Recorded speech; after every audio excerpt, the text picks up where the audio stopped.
Good Thursday morning, everybody. I'm Jared Klein coming to you live from the NBC29 Digital Desk with the Morning Rush. Let's start things off this morning in Madison County. That's where the Quaker Run fire is now more than 60% contained. The Department of Forestry says crews have seen success keeping the flames inside of those containment lines that they've drawn. Some of these containment lines have been difficult to carve out due to the terrain. Firefighters have started the process of repairing trails in Shenandoah National Park. Plans to renovate Albemarle Charlottesville Regional Jail are moving forward. The County Board of Supervisors has approved an interim financing director. The jail superintendent says the work will improve conditions for inmates, but the $45 million project does have its critics. A local civil rights and racial justice organizer would rather the money be used in the community. Delegates from Guatemala said their goodbyes to some new friends made in Charlottesville last night. The event was part of Charlottesville Sister Cities Commission. Delegates were able to share cultural practices and experiences with elected officials and the public.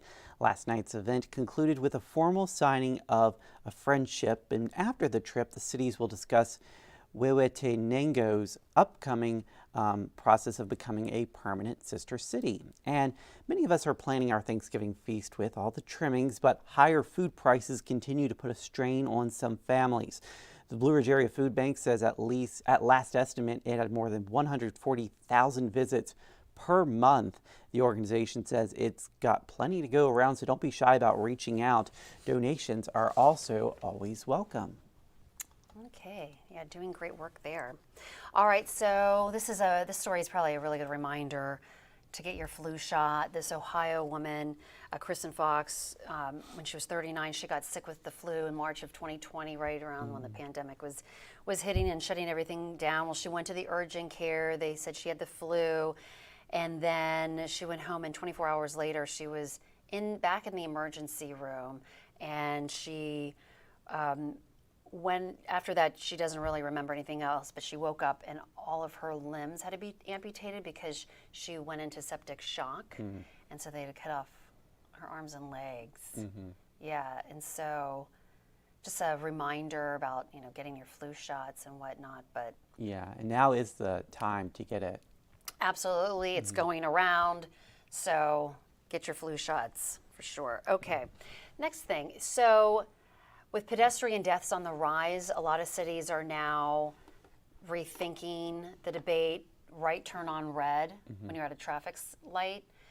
And this is a graph of within the 10 largest cities, pedestrian deaths increased 60% between 2010 and 2021.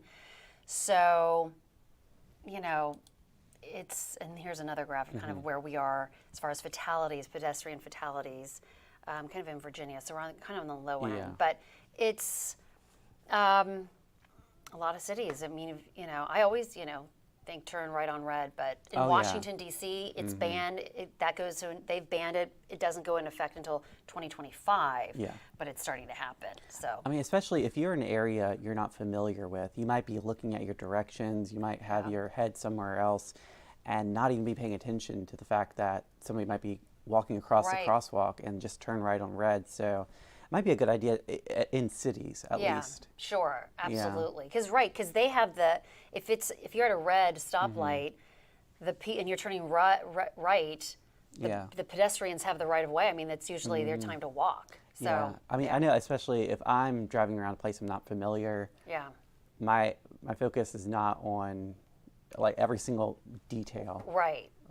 So something to think about. Okay, and then take a look at this. This is an interactive dress. Can you imagine being able to just change the style of your clothing with a click of a button? That's pretty cool. Yeah, so these are all the different designs. So it would be, I was thinking, for a woman it would be great because you could buy one dress and then it could be like 10 different dresses in one. Yeah. But anyway, it's just a little bit of ingenuity and maybe things to come down the road. You never know. Maybe they'll invent a tie for men. Yeah. That changes colors. Yes. You could do different patterns based on what you're wearing. Yeah, that'd be pretty cool. Yeah. That's the future of fashion. Yes. All right, thank you. Let's take a look at that 7-day forecast. You won't need the heavy jacket today, whether it's Color shifting or not, we've got a high of 71, and then things are cooling back down by the time we reach the weekend with a high of 61 in Charlottesville for the UVA game. And then we've also got College Game Day in Harrisonburg for our Saturday. A lot of people will be outside for that. And it looks like for the week of Thanksgiving, we're starting out in the 50s, around where we should be this time of year. I hope you guys have a great Thursday out there. We'll see you again on NBC 29 News at noon. And of course, we're always live on the NBC 29 News app.